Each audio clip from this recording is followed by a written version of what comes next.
Hello, I think we're live again. Good morning, everyone. Sorry it's a bit later than I'd originally anticipated. It takes me a little while sometimes to get ready in the morning, which is not helping with my to-do list. Anyway, thank you so much if you're watching. Thank you for following my journey. And thank you so much to the lovely lady that got in touch over the last couple of days to let me know that my videos are really helping her because she's having surgery on Monday. Good luck to you, and honestly it's the best decision I could have made, so I hope that you will feel the same in a few weeks time, and sooner in fact, because I felt like that pretty quickly. So good luck to you. So updates, well, I suppose I'll start with my weight because that is very exciting at the moment. It's like every morning I stand on the scales and I think, oh, this is great. So, as usual, I've written these down and I've got conversions depending on whether you think in pounds and ounces or in pounds or in kilos. I think in kilos, but so in the last week since my last update, I've lost 2.4 kilos, which is 5 pounds. In the last 3 weeks, so since I've had the surgery, I've lost 10.7 kilos. So that's just under 24 pounds or just under 1 stone 10 pounds. In 3 weeks, and since early September, when I was at my heaviest weight ever and I decided to have the surgery, I've lost a whopping 17.4 kilos. That's 38 pounds, or that's 2 stone 10 pounds. So I'm really chuffed with that.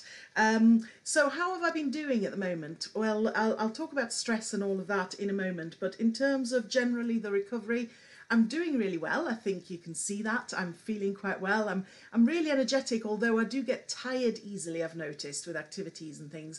And I think partly that's because I am still only 3 weeks post-surgery, but also because, you know, I have very few calories going into my body at the moment. So my body's having to do what obviously is required to lose the weight and use its stores of energy to lose the weight and to help me get through each day. So clearly that does get a little bit tiring from time to time.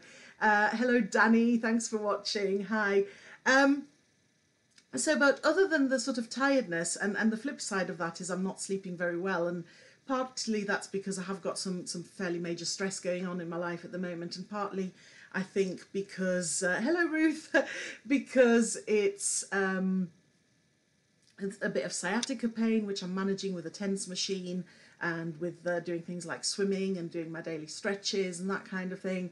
And maybe just my rhythms are a bit disrupted, but I'm managing through putting more activity into my day to sleep better anyway.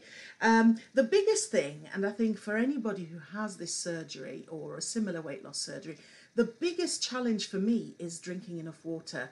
And I'm probably, to be fair, not drinking that much less than I would have been drinking on most days before, because I've never been great at drinking enough, even though water is my absolute favourite beverage.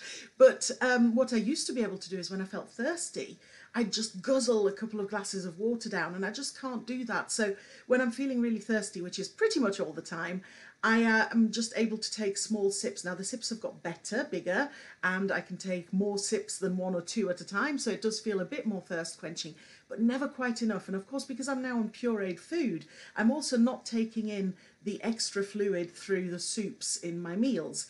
So after this surgery, you can't drink for at least half an hour before your meals and half an hour after. So that restricts my drinking time as well. So I am very thirsty, but I'm encouraged by the fact that I'm able to drink more and more. And one of the things I'm doing is, because I need to drink either plenty of milk or have other things containing protein and cheese and meat and stuff to give me that protein content, is quite often I have a milky drink as an afternoon snack, or as a supper after dinner, to kind of give me both the protein content and the liquid that I need, so that my snacks are also fulfilling the thirst. So that's really a tip for anybody that's having or had the surgery. What else? Pureed Foods on gloriouslygoodfood.com, my usual blog. I am, as in my usual food blog, I am as usual blogging recipes. What I've done with the pureed food is, you know, pureed food doesn't look all that attractive, so I'm not really blogging recipes as such with photos, but what I have done is I've created a page with ideas of things that work really well as pureed food. So I started off with things like corned beef and some mashed potato, for example, but I've had amazing slow cooked lamb shank with garlic and rosemary and red wine, pureed then with a veg and with mashed potato. Hello, Juliet. I've also had shepherd's pie, for example. What else have I had? Oh, hummus. Hummus is really good as well. Hi, Enya. So those are things that you can have in pureed food, and it's really quite exciting. Oh, and chicken liver pate. I make an amazing, even if I say so myself, low-fat chicken liver pate. The recipe for that is on gloriouslygoodfood.com. And I absolutely love having that as a meal. It's full of protein, it's full of iron because of the chicken liver. Really, really good. Hi, ciao, Joe. So that's a nice one to have as pureed food. So what else? Oh, I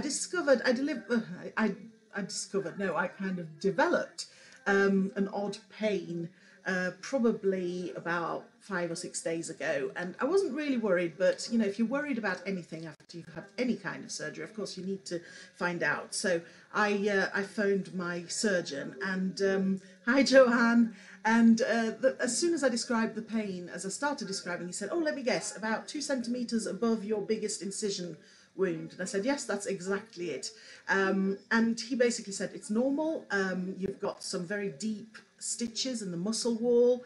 And about 2 weeks after surgery, when you start moving around a bit more, being more active, occasionally that just tugs a little bit, it pulls. So he said, when that happens, just focus on relaxing your abdominal muscles, because the more you tense them up, the more it hurts. And that really works. And actually the last couple of days, that's been a lot better. I've not had that pain quite as often, which is great. But when it happens, I just sit down or lie down, and it calms down and it works. So what else have I been doing? Well, I've been swimming, and doing lots more swimming than I did last week. In fact, this week, the second swim on Thursday, I was going to do just 16 laps of my 20-metre pool, which is still not a lot, but you know, just building it up, a couple of laps extra each time. But I actually got to 15 and I thought, I don't want to stop, which was a great feeling. So I kept going until 20.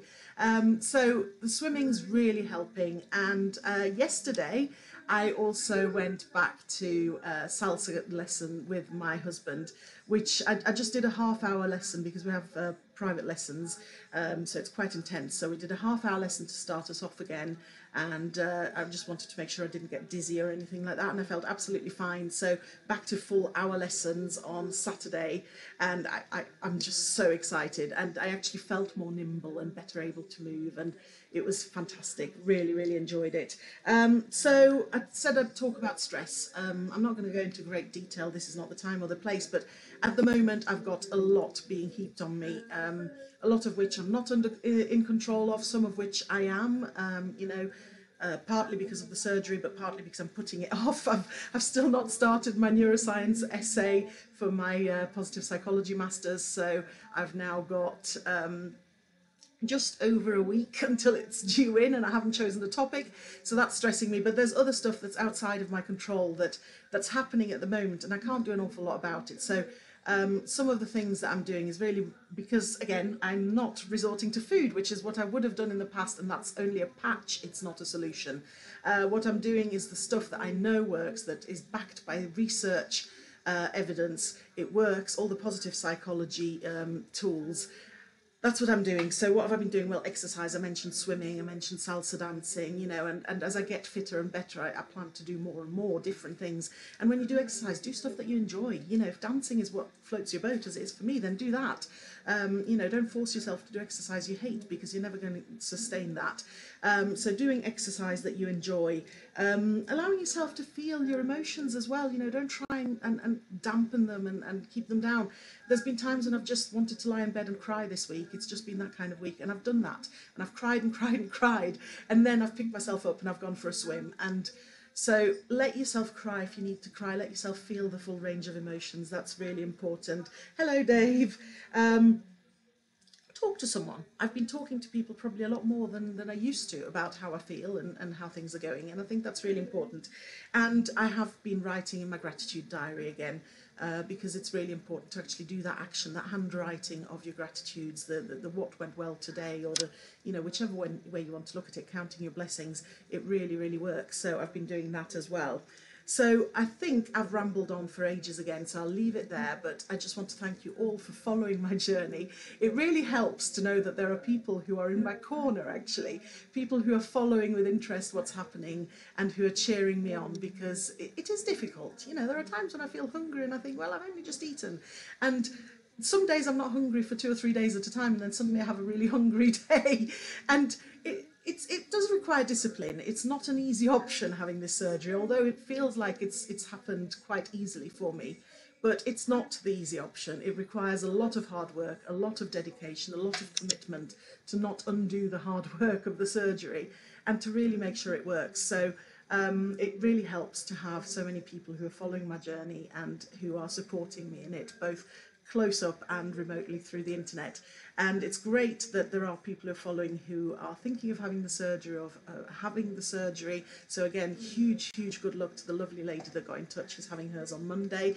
You will be absolutely fine. Don't worry, you've done the hard bit with the pre-op diet. That is the hardest part of it all. So you'll be fine. And I'll be back in a week's time with another update. But thank you all so much, and I'll speak to you soon. Bye.